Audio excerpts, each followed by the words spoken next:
Hey, Magic friends, we're back again. We've had our first viewing of Phyrexia All Be One with the video on YouTube, Twitch, and the whole 9 yards. A little bit to go into. Storylines obviously progressing, but what I got for you are some leaks that we haven't seen yet. Maybe a couple that we have. To be honest with you, so much has come out ahead of time, it's hard to keep track of all of it.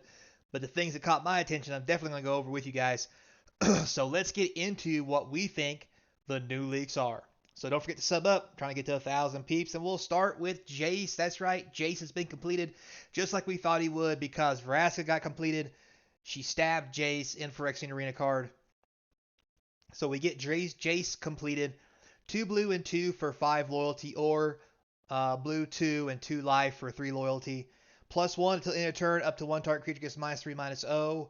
That is not that great. -2, target player mills 3 cards. Then if a graveyard has 20 or more cards in it, you can draw 3 cards. Otherwise, you draw 1 card.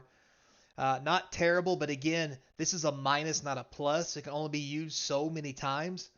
And -X, target player mills 3 times that many cards. So at best, if you play this for 4 mana and you X 4, that puts 12 in the graveyard for 4 mana. Not the best odds. I'm not going to lie, I'm not real happy with this Planeswalker.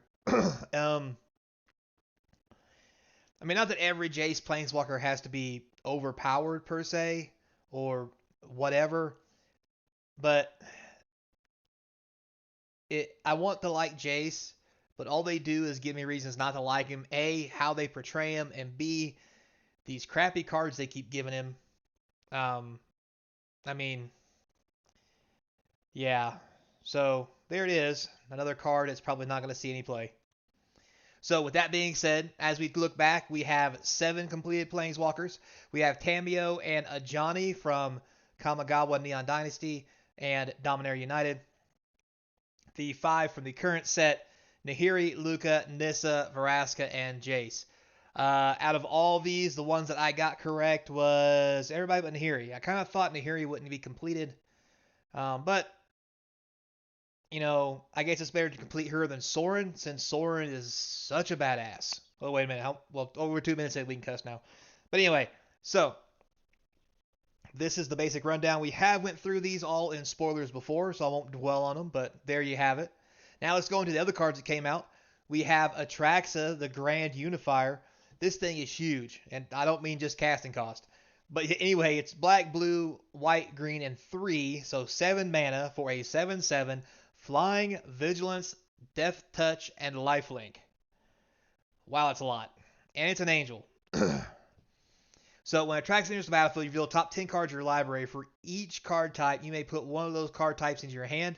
Put the rest on the bottom of your library in a random order. This thing is amazing. This is definitely a card that you want to cheat onto the battlefield. And if there is a way to do that inside of Standard, this thing is going to be busted.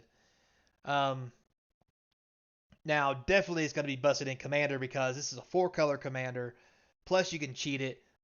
Plus, it's an angel. It's just going to be sweet. And not to mention the art on this thing, badass. So, next we have Shieldred's Etiquette, or Edict, whatever you want to call it. So, black and 1, you get to choose one. Target opponent sacrifices a non-token creature. Each opponent sacrifices a creature token, or each opponent sacrifices a planeswalker. This card is amazing. Here's why. You can choose token or non-token. So if they have a creature you want to kill and the rest are tokens, so be it. If they have a token you want to kill but the others are smaller creatures that aren't tokens, you can still kill it. It's almost like target removal for 2. It's really good, plus it's an instant, and you can kill planeswalkers with it for 2. This thing is insane. This is probably one of the best multi-purpose removal spells that you have. The only drawback is there is ways around not being able to kill the thing you want. But for me, just the fact that it kills creatures and planeswalkers for 2 mana is good enough. I think this thing's amazing. It's going to see a lot of play coming in Standard. And maybe some older formats too, depending on how the formats are shaped. All right, moving on. Next we have Ossification, or whatever that hell that means. So for a white and 1, You get to enchant a basic land you control. When it enters the battlefield, exile target creature or planeswalker an opponent controls until the enchantment leaves the battlefield. So this is really cool as it gets rid of creatures and planeswalkers of any kind until this enchantment leaves. And you have to put it on basic lands though, which isn't a real big deal. But since Lando is not a thing, this is a pretty good card for 2 mana. This is amazing removal and probably will definitely see play in Standard. So, yeah. 2 good removal spells already for both black and white. Mirror Convert. What a picture. Look at that horrible thing. So 2 Catalysts for a 2/1 with Toxic. Tap, pay 2 life, add 1 mana of any color. This is probably one of the best mana creatures because it goes in any deck. Plus, yes, it pays 2 life to get the mana of any color you want, but it's a 2/1 with Toxic. Hit your opponent a couple times, give them some poison counters, and start proliferating from a distance. This thing is going to be sweet. I'm not going to see as much play as most people probably would like, or as much as they, as cool as I think it is. It's not going to see the play I think it should see, just because it doesn't have enough going on, but it does have enough going on that it can be included in a lot of different decks. And as far as limited goes, this thing's an all-star. Next, we have the Bladehold War Whip. Whew, what a name. White, red, and 1. It's an equipment that has 4 Mirrodin. So when it comes into play, create a 2/2 red rebel creature token, then attach the whip to it. Equip abilities you activate of other equipment cost 1 less to activate. The equipped creature has double strike. So for 3 mana, you get a 2/2 double striker, and it makes all your equipping stuff cheaper. This thing's pretty sweet for limited. We're going to have to wait and see how much artifact or equipment per se items we get to see if this is going to be of value.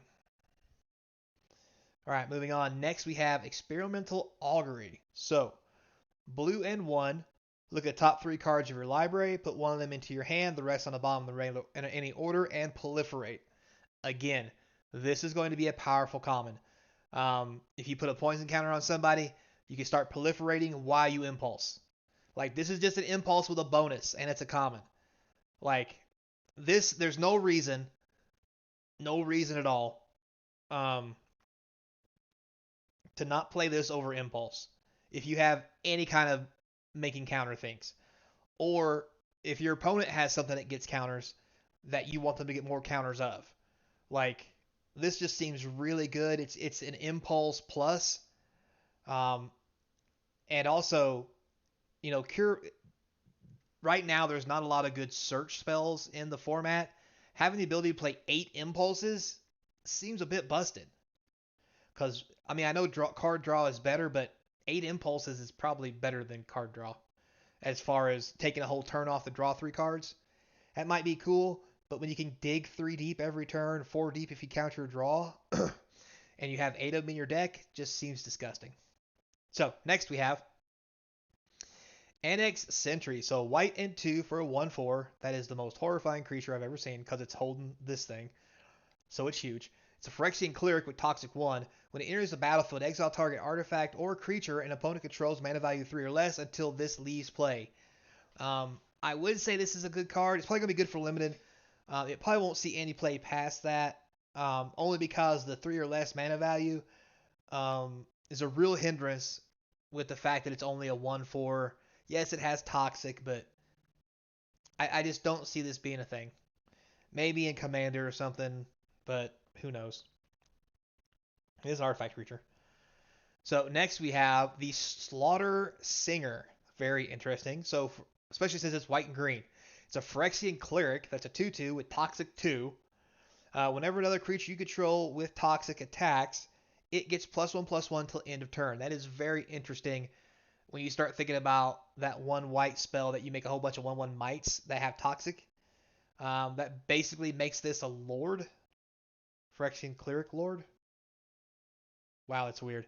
Anyway, I think this is going to have some play, and it's really interesting. Next, we have Volshock Splitter, red and 3. It has 4 Mirrodin, so you get a 2/2 red rebel creature. This equips to it, making it a 4/2. It equips to anything else for 3. Probably going to be fine unlimited just because you need a creature, plus it can pump itself by equipping. But other than that, nothing special here. Skrelv's Hive. Here's another thing I was talking about. There's also this with a Might. White and 1 enchantment. Beginning of your upkeep, lose 1 life, create a 1/1 colorless Phyrexia Might token with Toxic. It can't block. Once it's corrupted, creatures you control have lifelink. This is a better Bit of Blossom, especially for that creature that was white-green that we just saw. I think I've already spoiled this once, but I just want to stick it in here since we had that previous creature, because damn. Then you have the Seed Core. Colorless, add a mana of any color. Spend only to cast Phyrexian creature spells. Seems great. Corrupted, which means you can only do it if somebody has 3 or more poison counters. Target 1/1 creature gets +2/+1. It's almost like Pendlehaven, but kind of backwards. Pendlehaven's +1/+2. This is more of an attack kind of style, but I like it.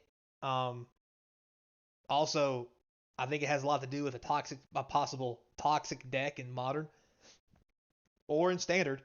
Because honestly, Toxic's just going to be a bonus, because just punching people in the face is going to be probably good enough. Next we have Paladin of Perdition. This monstrosity, 2 green and 5 for a 6/7, Toxic 6. So you punch somebody twice with this, you win. And it can't be blocked by things that have power 2 or less. Which means in limited, this thing's going to be very scary. Because if it gets on the battlefield and you can't stop it, you will just lose in 2 swings. Yeah, so this thing's just crazy. And if I missed anything, it got spoiled. I'm sorry. They did spoil a lot of stuff that we'd already seen before, so I didn't want to double dip and really bore you guys with stuff for you guys who actually come and watch the channel. So next we have Mondract Glory Dominus. Look at this monstrosity. 2 white and 2 for a 4/4. Already great. It's a legendary creature. If 1 or more tokens would be created under your control, twice that many tokens are created instead. Sacrifice white, 2 white, colorless, or 4 life. Sacrifice 2 other artifact and or creatures. Put an indestructible counter on this card. This is insane. Along with the thing that makes the mites every turn. Yeah, like this is going to be a powerhouse card, I think, in the format, because it's 4 for a 4/4. It just seems good. And the ability to put indestructible tokens, indestructible things on it. And the ability that you make twice as many. Like if you lay the thing that makes the 1 mite, you make 1 mite, you make twice as many, so you make 2. You make 2 mites, you make 4. So like there's going to be a white weenie deck of mites with Toxic and this thing, and it's gonna be insane. Yeah, just card is incredible. So, with that said, guys, I skipped everything I thought I've already covered, so thanks a lot for watching. Don't forget to check out links in the description to the eBay store, the Patreon, and my email if you want to say hi and help support the store. If you don't want to spend money, all you got to do is subscribe. That's good enough, and watch the videos. So, until next time, be kind, and I hope to see you across on the game table with some black oil.